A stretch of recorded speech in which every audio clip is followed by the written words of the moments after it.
We'll be celebrating Mother's Day soon. And every now and then you see my mom, Mrs. Jean Woods, or my wife, Miss Tracy, here on Growing Deer.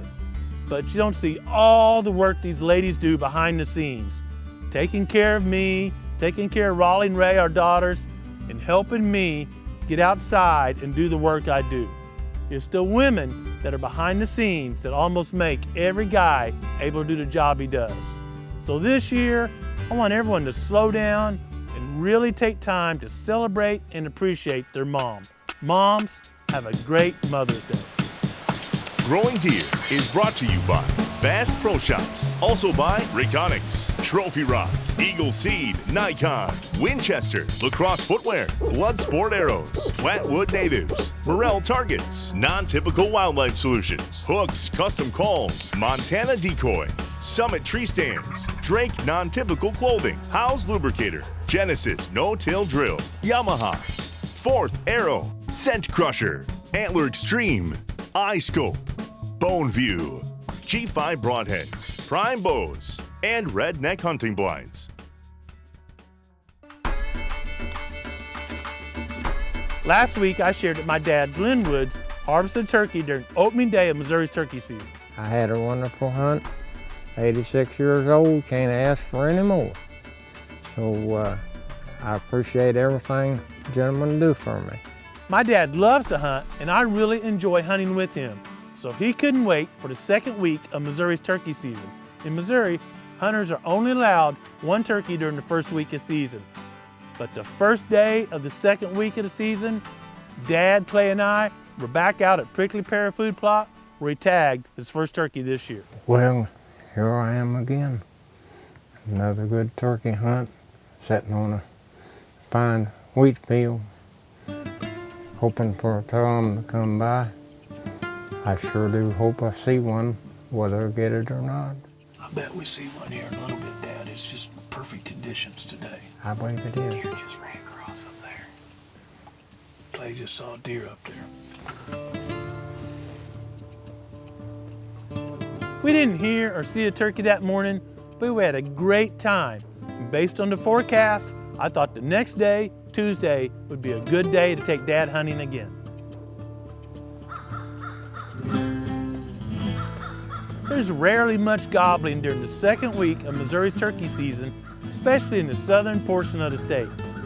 That second week tends to occur when the peak of breeding is occurring and most of the toms are with hens and remaining fairly quiet.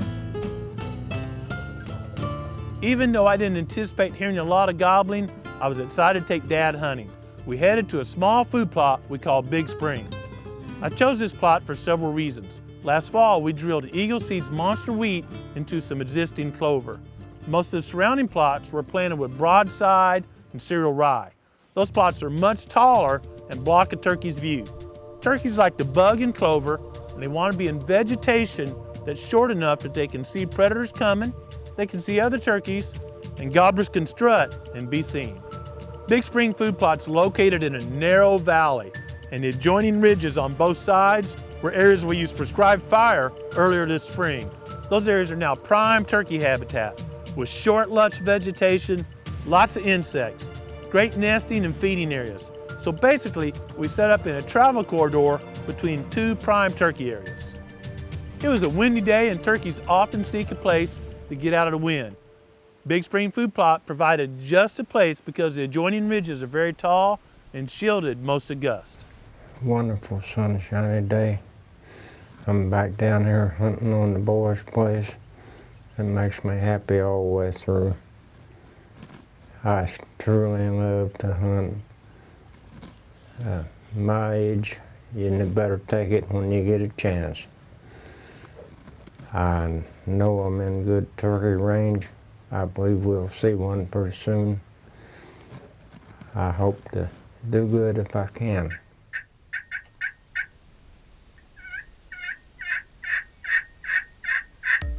It wasn't long until we spotted a nice tom working his way down into the food plot. Clearly, he was looking for the source of calls.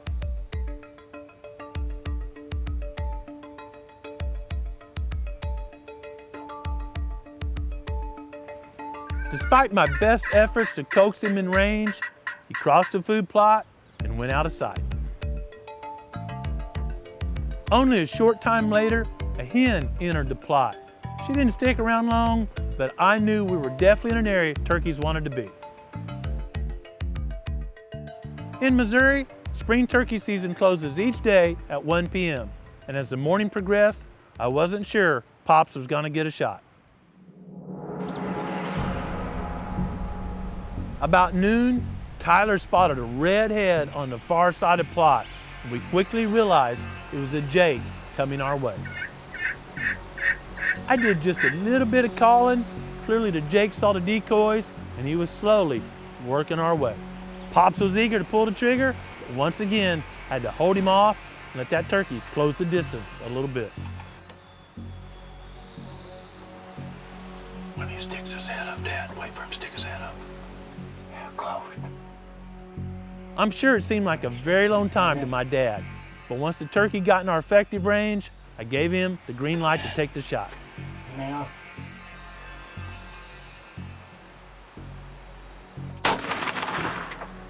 You got him. I thought the turkey was going down, but he up and flew just a little bit, so Tyler and I hustled out a blind and recovered a tom just a few yards in the timber. I was getting a little bit worried about going to get one, and then all at once, here this one come, and I told Grant, "You tell me when to shoot." Man, for a 87-year-old man, that is high life and good going. Then did you keep the gun a little bit further away from you today? I did, because I didn't want that sucker kicking me again today. That may have been why he flopped a little bit. You might have been a little scared of the gun. He might have flopped a little bit. You might have moved a little bit at the last. I probably did, but that sucker really whopped me the other day. Yeah, well, that's okay. Tyler and I were able to get him. No worries. Only went about 10 yards or so. Yeah. Is it all right if I just sleep tomorrow? You can sleep in tomorrow. Congratulations, Pops, on tagging out once again in Missouri. Dad tagging a couple of turkeys this spring was an absolute bonus. The real trophy was spending more time with him in the great outdoors.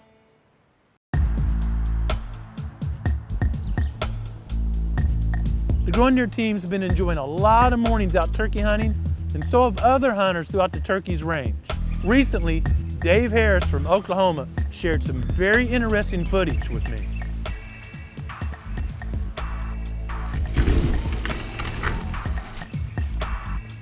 Wow, that coyote hammered his decoy.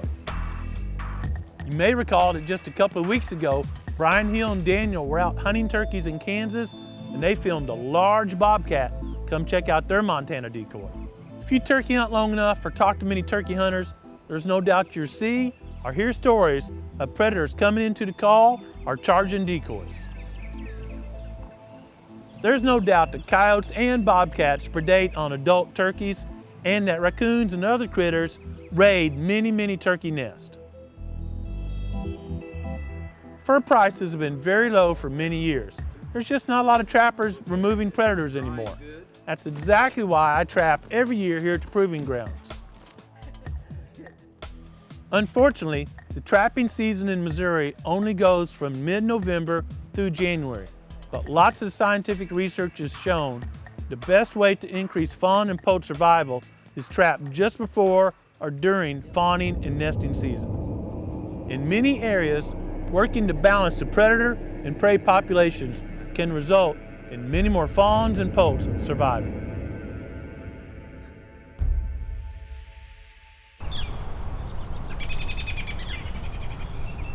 We've got a great turkey population here at the Proving Grounds after several years of trapping, and you can bet we'll be using our Duke traps come trapping season this fall.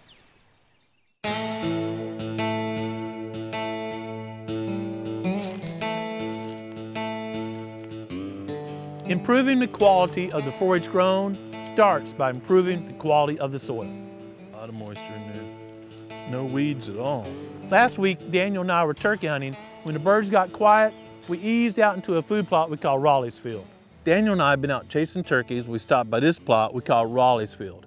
It's on the very top of a mountain, and the road getting here is so steep, there's no way to get a fertilizer truck up here. This plot looks great, but considering there's been no fertilizer added, I think it looks fantastic. Did you know that over every acre of the Earth's surface is more than 70 million pounds of nitrogen? Free nitrogen right there. Given that, why would anyone pay to add nitrogen to the soil? It's much less expensive to plant forage crops, legumes, plants that take nitrogen out of the air and put it into the soil. Cost of seed is much cheaper than adding synthetic fertilizer and much better for the soil quality, air quality, and even water quality. Last summer, I knew I needed to improve the quality of the soil in this plot. So I planted sun hemp, knowing that deer probably wouldn't browse on it, but it's a crop that pumps a lot of nitrogen into the soil and makes a lot of biomass. Late last summer, we took a roller crimper and terminated the sun hemp. We simply rolled over it, smashing it down to the ground. Of course, the crimper has bars every now and then, and that breaks the stalk about every 6 or 8 inches. And then we took the Genesis no-till drill and drove the same pattern we did the crimper, so the drill's going right in between that crimped down vegetation and placing the seed at the right depth. There was almost no acorns last year, and the broadside's much more palatable than the rye, so deer about wiped out all the broadside. The rye was browsed pretty low, but once it greened up this spring, it shot up and made a lot of biomass. The crop we terminated late last summer is still decomposing on the soil, and while it's decomposing, it's releasing a lot of nutrients. It's kept weeds at bay because it's like a mulch layer everywhere, and it's holding soil moisture. That's exactly what happened to the native prairie. It would grow a big diversity of plants. Buffalo would come through, or the winter would kill it or something. It would fall down. New plants would grow up while that old crop was decomposing. And that's how you build soil and add nutrients without paying for herbicide or fertilizer. And we're going to repeat the process. We'll use our roller crimper to terminate our current crops and drill in Eagle Seed soybeans right into the terminated crop. We're just waiting for the temperatures to warm up. We'll start that process soon.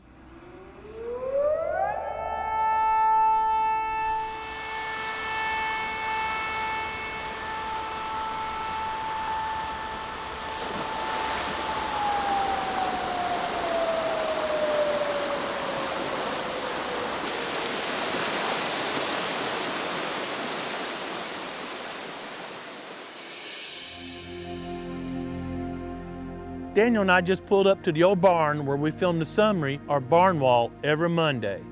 And this area is normally where we park and turn around, and right now there's at least a 3-foot deep hole here due to the excessive flooding we had this weekend.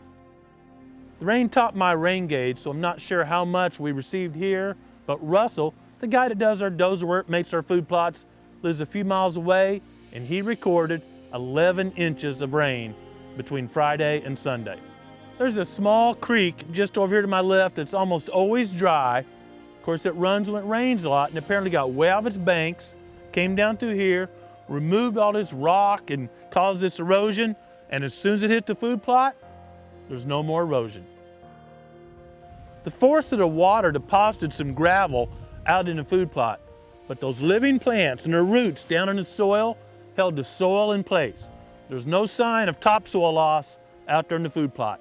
And that's exactly one of the reasons why we use a no-till drill and keep living plants or cover crops, food plots, growing as many months out of the year as possible.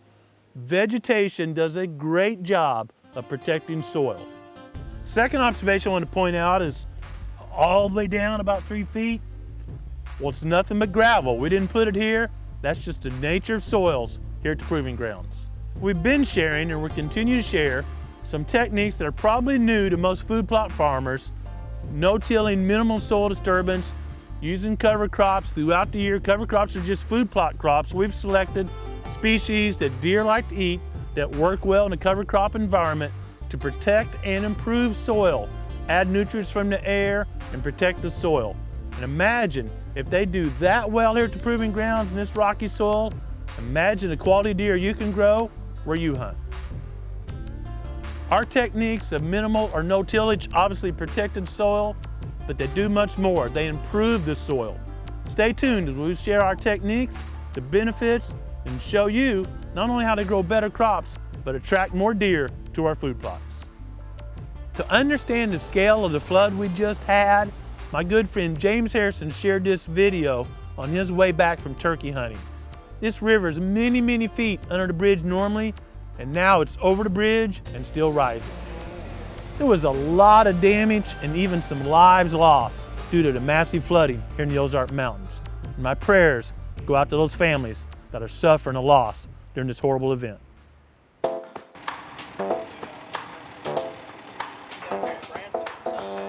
Planting season is here, which means it's time to terminate the fall food plots and get ready to plant some Eagle Seed 4-H soybeans.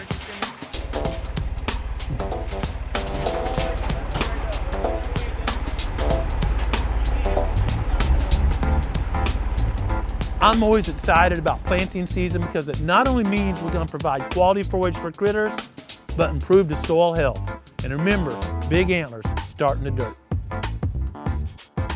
Hopefully you and your family are well, you're living on high and dry ground, and you get a chance to go outside and enjoy creation. But no matter what your circumstances are, remember every day to slow down and listen to what the Creator is saying to you. Thanks for watching.